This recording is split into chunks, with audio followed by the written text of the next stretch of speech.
The reascendancy of Donald Trump has made one radio station the most popular. Not this one. It's WII-FM. What's in it for me? Those in the world of federal procurement are asking that very question. Here with some predictions, Holland and Knight procurement attorney Eric Crusius. And you've put together quite a list of things you think could change as you join me in studio here. And the first one, Eric, executive orders with immediate effect as opposed to long rulemaking. That's right. Something interesting that we saw at the end of the last Trump administration was an executive order that was issued combating race and sex stereotyping. And the interesting thing about that executive order, besides the subject matter of it, was that it said that it had to be put into procurement contracts within 60 days. Normally, there's a rulemaking process where the executive order instructs rulemaking to happen within a certain period of time. And that period of time is almost never met. But here we have one where they say start putting into contracts immediately, let the rulemaking follow afterwards, perhaps. But that was a pretty interesting thing. I wonder if we'll start seeing some of those kinds of executive orders in the beginning of the Trump administration this time. Yeah, because the classical method is the administration wants something and they put it in an EO, and then the FAR Council has to actually do rulemaking to make it into the FAR or the DFAR. That's right. So we don't know would there be a legal challenge to the other process, to this fast tracking. That's right, and it'll be interesting to see. I think the legal challenges will be dependent on the subject matter of the executive orders that have this requirement in it. If it's something that contractors don't really care about or it's not worth it for them to challenge it, then perhaps we'll just see it happen. But if it's something more substantive and could impact profits or could impact how contractors do business, we could see a legal challenge to it. Yes, because the second set of rulemaking is still in process for the Cybersecurity Model Maturity Certification Program. The first rule is in effect now. That could be the test case, right, because CMMC started under the Trump administration. That's right.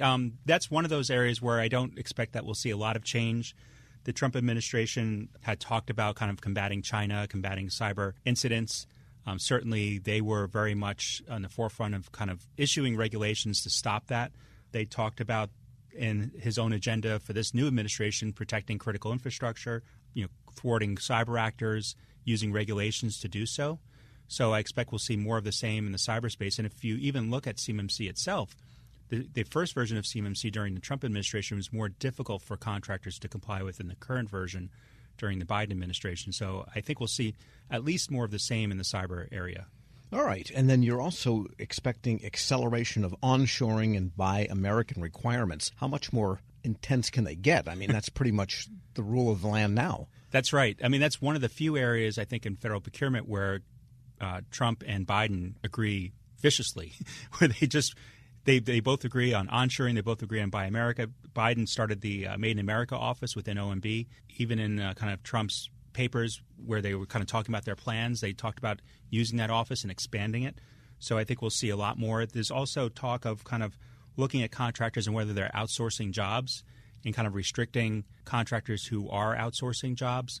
I'm not sure if that would be in the form of legislation or regulation or an executive order, and whether that outsourcing has to be connected with government procurement or if it's just anywhere within the organization. So that'll be some area that we need to watch closely, especially for those manufacturers out there. Well, a big question is what jobs are they outsourcing now? I mean, I guess some programming is still done maybe in India, I don't know, in places like that. I don't think it under law now can be done in Russia and China for federal contracts. No material goods can come from those bad places. Right. So what are they outsourcing unless it's to a subcontractor, which is American? Right. And we certainly do have a lot of foreign contractors in our supply chain, and they are necessary, as of now, at least anyway, to let the government function properly.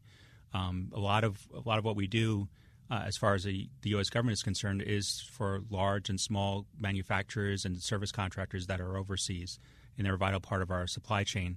How this impacts that remains to be seen. We're speaking with Eric Crusius. He's a partner at Holland and Knight, specializing in procurement. And we talked earlier about cybersecurity regulations. You see more action coming there from the incoming crew? Absolutely. I think a big priority is combating China and their alleged theft of our trade secrets. I don't even know if I need to say alleged, but the theft of trade secrets across it's not alleged to those that have had it purloined. That's right. And no matter how you caption it, it's certainly an area that the U.S. government Democrat and Republican alike see a large threat. So I think we'll see more kind of regulations kind of aimed at preventing that from happening. CMMC is probably just a first step. We could see CMMC adopted across the government at some point in the next few years. Which people have been expecting in some ways for, GSA to have its own CMMC. That's been parlor talk for years. Right. And really, when you think about it, the Department of Defense has gone through the hard part of adopting this program, setting it up, having the accreditation body set up. So really the thing now is the agency could just come in pretty easily, and I say that as somebody who's outside an agency, doesn't have to write the rules, but pretty easily come in and utilize CMMC for its own purposes. And what do you see with small business set-asides and so forth? I mean, I think the administration incoming will have a good feeling for wanting small business participation. How do you see that changing? It's very interesting. I mean, on one hand, I think you have the Trump administration the incoming Trump administration talking about utilization of small businesses, getting technology that small businesses develop and getting that into the government supply chain. On the other hand, we've had challenges for kind of set-asides. You look back at the Supreme Court case where there was the decision by the court about admissions in colleges, and there are a lot of folks in the legal community who think that could be used in the procurement space as well for set-asides that are based on race or sex or where you've come from. So how those two kind of parallel tracks play out will be interesting to see. Yeah, I mean, that's a question because, especially in the technology area, there's tons of companies that are started and very successfully operated by women, different people that are minorities. So you wonder, could they just compete because of the quality of their work and their talent? In most cases, I mean, the easy answer is sure they could. So, one wonders. Right. How this plays out will be one of the more fascinating things, I think, in the next 4 years that we'll look at.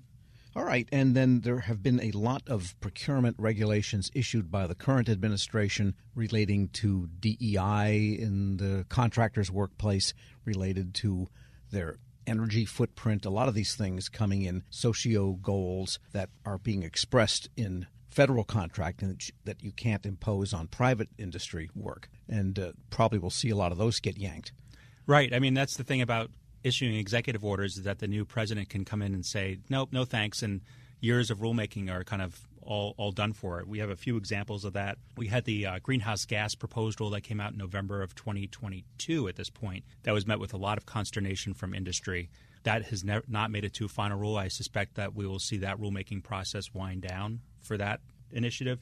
We also have the green products FAR clause that came out in May, 52223-23. And that FAR clause required when there's a green product available for the government to purchase that green product as opposed to its non-green alternative. Stuff like that has been around in the government for a long time, so I wonder if we'll see an aggressive move to strike that or if it's just going to kind of play out. It hasn't had a very big role in procurement that I've seen so far. Right. I think it was in the George W. Bush administration they talked about zombies, which were LEDs that were on all night in electronic equipment that they were concerned about. Right. So there's always some form as we go back years and years. And then we have those labor regulations that inevitably go back and forth with each administration. Non-displacement of qualified workers has been around since the Clinton administration, has gone back and forth with every administration. That requires contractors to give offers of employment to blue-collar workers on service contract contractors. So Clinton put it in, George W. took it out, Obama put it back in, Trump took it out, and Biden didn't get all the way there. The DOL rule was issued, but the FAR rule has not been issued yet. So we'll see if that process continues to play out where it's rescinded again. Yeah, it's almost like having a kosher kitchen. Today we're on the meat side. Whoops, let's change. Now we're on the dairy side. You kind of leave one behind and go to the other. That's right.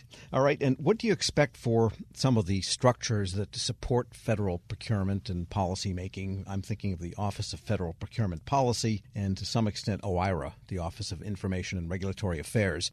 These little-known White House apparati, which can have a lot of influence throughout the industry. Right. With OIRA, I do think we'll see a lot more attention paid to it. It's there have been policies that have been called for by Trump allies to say, hey, we should expand this office because OIRA performs actually a very vital function of preventing regulations that come out that cost industry a lot of money. Whether you agree or disagree with that, that's their position. So we could see OIRA kind of expand. And I think that's a expansion of OIRA, I think, is a good thing because right now regulations take a long time to leave a wire from once they get there, and that's not because the folks